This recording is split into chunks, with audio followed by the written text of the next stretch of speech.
History occasionally reveals that power rarely operates in the clean daylight of official institutions. Often it moves through shadow networks, personal loyalties, financial dependencies, and quiet understandings among elites.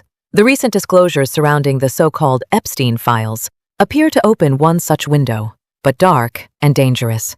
Global influence networks and the Epstein files. What initially looked like a scandal centered on the disgraced financier Jeffrey Epstein is gradually being interpreted as something far larger, a network of influence touching political leaders, corporations, and strategic decisions across multiple countries. For India, the implications could be significant. The issue is not merely reputational or political. It potentially intersects with economics, defense procurement, and the strategic relationship between India and the United States. India-United States trade realignment.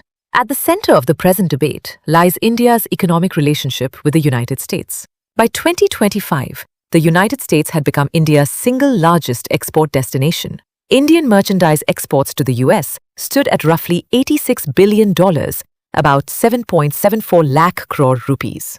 Bilateral trade approached $131 billion, approximately 11,790 lakh crore rupees. And India ran a surplus exceeding $40 billion, about 3.6 lakh crore rupees, calculated at an exchange rate of $1 equals 90 rupees. Such numbers illustrate a structural reality. India's export growth, particularly in textiles, pharmaceuticals, information technology services, gems and jewelry, depends heavily on the American market. Yet recent trade arrangements appear to have shifted this balance in unexpected ways. Under the latest trade framework negotiated during the era of Donald Trump and Narendra Modi, many Indian goods entering the United States face tariffs around 18%, while a range of American products entering India have been granted near zero tariff access. Agriculture illustrates the asymmetry clearly. India has historically protected its farm sector for structural reasons.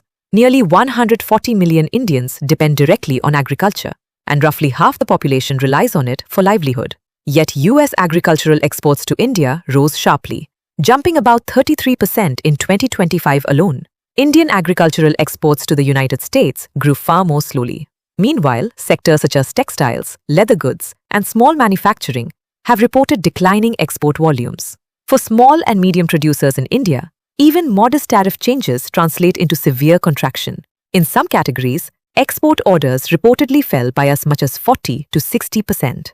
This economic shift forms the contemporary backdrop against which the Epstein revelations are now being interpreted. Critics argue that if private influence networks shaped geopolitical alignments, the consequences might extend beyond diplomacy into trade policy and defense procurement. Therefore, why dramatic change of India-US relationship? This shift of balance needs investigation. The Rafale deal and questions of procurement transparency. The most controversial example remains the Rafale fighter jet deal. If you remember, in 2016, India signed an intergovernmental agreement with France to purchase 36 Dassault Rafale aircraft from Dassault Aviation. The total contract was valued at roughly 7.8 billion euros, which, at the prevailing 2016 exchange rate of approximately 75 rupees per euro, amounts to about 58,500 crore rupees. Deliveries began in 2019, and the aircraft now form a central pillar of the Indian Air Force's frontline capability. The controversy arises because the agreement replaced an earlier procurement process initiated in 2007 during the government of Dr. Manmohan Singh.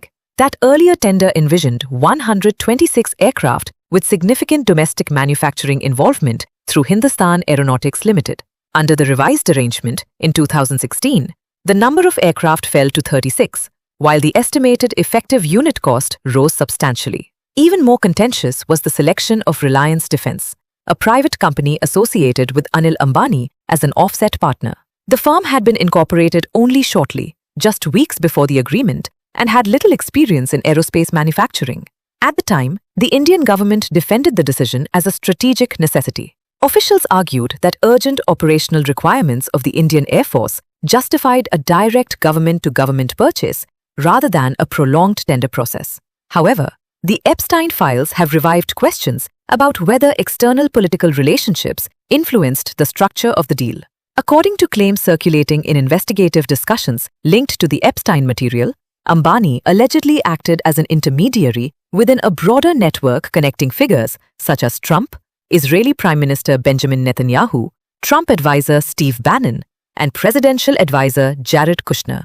These claims suggest that geopolitical realignment toward Israel and closer strategic coordination with Washington may have been encouraged through informal channels, as a consequence of shared secrets in Epstein files rather than purely institutional diplomacy. India's diplomatic posture toward Israel did indeed shift visibly during this period. In 2017, Modi became the first Indian Prime Minister to visit Israel, marking a significant departure from the cautious balance India had historically maintained between Israel and Palestine. For decades, Indian diplomacy had followed a doctrine rooted in non-alignment and strategic autonomy, shaped by leaders such as Jawaharlal Nehru and reinforced during the Cold War. The 2017 visit symbolized a clear recalibration toward overt strategic partnership with Israel, particularly in defense technology. The Epstein disclosures, if substantiated, would raise uncomfortable questions about whether private intermediaries influenced these shifts. Another dimension complicates the debate.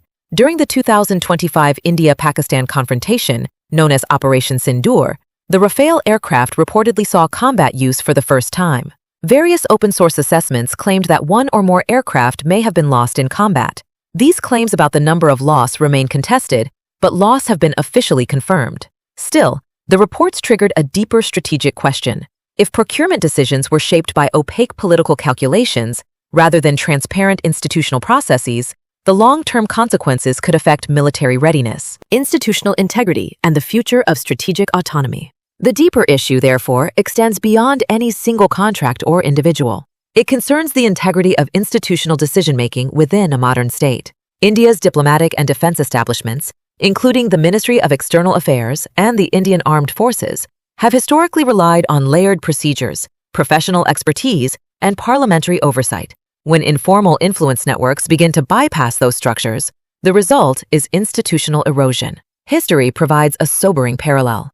After the World War I, the punitive economic arrangements imposed on Germany through the Treaty of Versailles weakened institutions and produced deep public distrust in the political order. That climate of humiliation and suspicion ultimately created conditions for the rise of Adolf Hitler and the catastrophic events that followed. The lesson is not about equivalence, but about political psychology. When citizens begin to suspect that national decisions are shaped by hidden financial or personal interests rather than public institutions, confidence in the state declines rapidly. India today faces a similar question of trust. If private businessmen, like Anil Ambani facing financial pressure, could influence strategic procurement, or if foreign policy channels could be shaped through informal networks involving individuals later convicted of crimes, then the issue is not partisan politics. It becomes a matter of institutional credibility. Parliamentary scrutiny, transparent investigation, and open debate are therefore essential, which did not happen in case of Rafale jet procurement. Democracies cannot function through secrecy when matters of defense, diplomacy, and national resources are involved. Equally important is perspective. The India-United States relationship remains strategically vital for both countries. Economic cooperation, technological exchange, and geopolitical coordination in the Indo-Pacific will likely deepen in the coming decades. Yet durable partnerships must rest on transparency and institutional integrity. Deals perceived as unequal, bully, or opaque generate domestic backlash and erode long-term strategic trust. The Epstein revelations may still unfold further. Documents may confirm, complicate, or even contradict the current allegations. Responsible analysis therefore requires caution. Nevertheless, the episode has already exposed a deeper structural vulnerability. Modern geopolitics increasingly intersects with private wealth networks, global finance, and elite social circles. When those networks intersect with state policy, the boundaries between national interest and private influence can become dangerously blurred. For India, the task ahead is straightforward but difficult. Strategic autonomy must be defended not only in foreign policy, but also in institutional governance. Defense procurement must remain transparent. Professional diplomacy must guide geopolitical decisions, and private intermediaries must never substitute for public institutions. Only then can the idea of national interest regain the moral authority that political rhetoric so often invokes. So, that was yet another Expert X presentation. Please subscribe us for more in-depth analysis. Thank you.